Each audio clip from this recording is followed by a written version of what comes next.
it's TVB, and in this video, viewers, I'm going to count down my top 10 favorite sci-fis of all time. Now, the reason why I'm doing this, viewers, I had a really strange itch today to make a top 10 of some sort. You know, like when you're like, you have that, that itch or feel just do something, whether maybe like you want to play a game that you haven't played ages so you can feel nostalgic, or you have like this itch to like, pick up a baseball bat and start swinging at baseballs. Or, like, you get that feeling. Today I just had an itch to make a top 10, so I'm kind of on top 10 favorite sci-fis for you guys. Now, before I get into my list of favorite sci-fis, I do have a couple honorable mentions. E.T. Some of the sci-fis I'm putting on my list have made me tear up, but E.T.'s all these sci-fis made me bawl hysterically. Like, I watched it when, like, in 3rd grade, it was a school movie night. I made it home to my couch, and I began sobbing. I was a strange child. Also, 2001: A Space Odyssey. I'm not, like, a super huge fan of 2001 as much as, like, a lot of other sci-fi nerds are, but it's an enjoyable film. I would recommend it. Lilo and Stitch, it's a sci-fi for all the naysayers out there. I love that film so much when I was a little kid. And Men in Black and Ghostbusters, which, if you're looking for a film that's both intense and hilarious, look no further than those two films. And all the other honorable mentions, in rather recent memory, Dawn of the Planet of the Apes, the Hunger Games films, Guardians of the Galaxy, and Edge of Tomorrow. Now, keep in mind, viewers, this list is based solely off my opinion, and also from what I've seen. Like, I haven't seen Blade Runner, I haven't seen The Day the Earth Stood Still, I haven't seen War of the Worlds. But yeah, without further ado, let's get started on my list. Now, I know that we are talking really recent memory when I put this film on my list, but my number 10 is Mad Max Fury Road. Now, I haven't seen the original 3 Mad Max films, but it's okay. You don't need to know anything about them in order to have fun with this movie, because, like, it's just so much fun to watch. I had a blast watching Fury Road, but not only is it, like, the sort of movie where you can just turn your brain off, you don't have to turn your brain off while watching, because, don't worry, there's also a lot of, like, narrative, like, wealth and good writing and good performances from Tom Hardy and Charlize Theron. It's just an overall fun, it's just a really fun film. And in a day and age, we're just getting hit with so many sequels and remakes and prequels and book-to-film adaptations and reboots and spin-offs. They have to hit them out of the park, especially with a film where it's been 30 years since the last one. But yeah, Mad Max Fury Road, you gotta give it a watch. And all the other films on my list. Viewers, what film is more fitting on my list of favorite sci-fis for my number 9 spot? District 9! District 9 is one of the few movies I've seen that has such a good balance between entertainment, emotional movement, good visuals, good action scenes, good acting, character development, characters you actually care about, social commentary, and almost everything you want in a sci-fi thriller. And it also proves that you don't need a super huge budget or a good cast to make a good film. As someone who wants to write sci-fi and fantasy stories when I'm older, I watched District 9 and it inspired me because I think to myself, if Neil Blomkamp, as a first-time director, can make a sci-fi thriller with a low budget and an unknown cast that gets like 4 Oscar nods and it's a box office success, has almost everything you look for in a sci-fi thriller, I can definitely make a good sci-fi story. And it also gets bonus points for having number 9 in its title. Just give Leonardo DiCaprio an Oscar already, because my number 8 spot goes to Inception. The first time I watched Inception, I was hopelessly confused. And I had to watch it a second time in order to understand it. If you're that type of person that when you're watching movies you get confused easily, Inception is not the movie for you.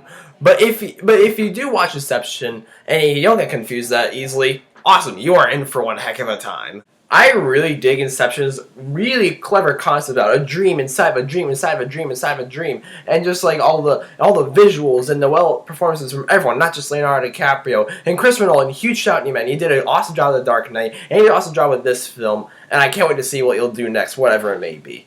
Although no one can really truly be told what The Matrix is, it is on my number 7 spot, The Matrix.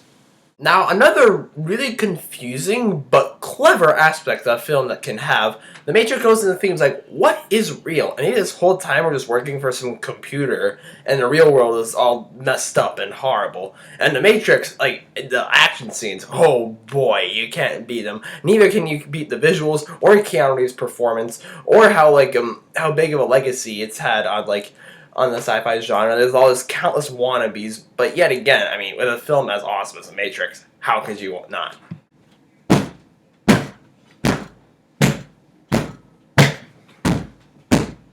Get away from that unsubscribe button, you bitch! Say what? No, I said beach. And Aliens is my number 6 favorite sci-fi. Now, I definitely have to give props to the original Alien from 1979, excuse me, which was like a horror film that took place on a spaceship with a xenomorph. Aliens, its sequel, is just an all-out war against xenomorphs. I couldn't ask for a better sequel. For its time period, Aliens' visuals and action sequences were amazing. They blew me away. And it has a brilliant performance from Sigourney Weaver as Ellen Ripley. Aliens, I had a blast watching it, and it's just a staple in sci-fi cinema. And I cannot wait for the fifth film to come out in 2016 or 17 or whenever it's coming. He said he'd be back, and boy, Arnold Schwarzenegger was, with my number 5 choice, Terminator 2, Judgment Day. Now, no one can possibly forget Terminator 1's relentless pacing, how Arnold Schwarzenegger was chasing after Sarah Connor and her boyfriend, whatever his name was. And Terminator 2 improves on that pacing even more, with a T-1000, a shape-shifting robot chasing after Arnold Schwarzenegger and the kid and Sarah Connor. It's just the action scenes and the visuals for this time period were they were out of this world. Now, talk about aliens, but it's just a blast to watch. Not only that, Terminator 2 is one of those few movies that will have you cheering and laughing one scene and have you getting all choked up the next. And the ending, I could not ask for a better ending, viewers. Has the Terminator franchise have its bumps and its hijinks? Well, yes. But I still can't wait for Terminator Genesis, and you have to watch Terminator 1 and 2 if you're a sci-fi fanboy like me. Great Scott is my number 4 choice, Back to the Future! Who knew that the dangers of time travel could become this hilarious? I love the premise of Back to the Future, and how when I watch it, I just could not stop laughing. And it's just so filled with heart and humor and emotion, and just all this good stuff that you want, like a sci-fi / comedy sort of film. Viewers, the point is, no sci-fi has made me laugh harder than Back to the Future. A film like that deserves a spot on my list of favorite sci-fis. What list of greatest sci-fis ever made would be complete without a trip a long time ago to a galaxy far away? The original Star Wars trilogy. Where do I even begin with how amazing this trilogy is? I mean, Star Wars is just one of those franchises where it's either you at least enjoy it or you haven't seen it. If you don't like Star Wars, chances are you're not a human being. I mean, just for its time period, I know it looks really cheesy from today's standards, but the visuals at the time were amazing. And just the action scenes and the quotes and the characters, just everything about Star Wars is pure cinematic magic. And you can't get much better than it, unless you've seen my top 5 favorite movies of all time, of course. Which I apologize I didn't give the Star Wars trilogy an honorable mention. I cannot wait for Episode 7 to come out in December. Huge props to George Lucas for, even though his career has gone a downfall lately, but he gave us this awesome franchise. And J.J. Abrams, please don't mess it up.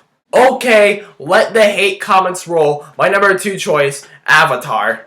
Am I the only person who still loves Avatar? I mean, I know it's easy to complain about its unoriginality and the fact that it's dance with Smurfs, but think about it. It's the highest grossing film of all time. It had a bunch of Oscar nominations. It had some incredible visuals, and it had a really cool love story. This made me feel like James Cameron's gotten good, because we saw some Titanic. I mean, the first, half or 2/3 or 3/4 of the film is a love story. You see Jake developing his relationship with Neytiri and the Na'vi. Then the last third or half or quarters becomes this thriller. Oh, the sky people are attacking, they're destroying Home Tree, and it's rally the clans to have an epic battle. Oh, it just works so excellently. And like I said, it's easy to complain about the unoriginality, but think about this. It's not what you do, it's the way that you do it. I mean, Avatar, I love its premise and just the world they created and how they spent a very long time developing the culture of the Na'vi, and you just gotta give them props for that. And love it or hate, it's got a big impact on media, and it will for a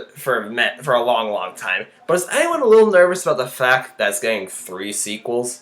Okay, number 1. I'm pretty sure all of you who've been subscribed to my channel for a very long time, you're probably just DVB9, just scream it already, just say what your number 1 is. And I've talked about it for a long time now. My number 1 favorite sci-fi of all time is Jurassic Park. I've been really into dinosaurs for as long as I can remember, and this film, if you're into dinosaurs, you have to see Jurassic Park. I implore you to. It revolutionized CGI for cinema, and the special effects even hold up today, even 22 years later. Jurassic Park has better CGI than some movies I've seen, like 2013, 14, and 15. Not only that, but like its music, its characters, its thrills, its comic relief, its music, just everything about Jurassic Park. I love it. I've seen the movie like at least 100 times. It hasn't get old. From like the T-Rex bursting out of its enclosure to the Velociraptors in the kitchen, or Ian Malcolm and all his ramblings about chaos theory. It's just Jurassic Park. It's a classic and it will be for as long as we can remember, and it's my #1 spot. Do you guys agree with my list? What are some of your favorite sci-fis of all time? Or did you disagree with me? Let me know in the comments down below, and I'll stay tuned for more videos coming up soon, and I hope you all have a fantastic day.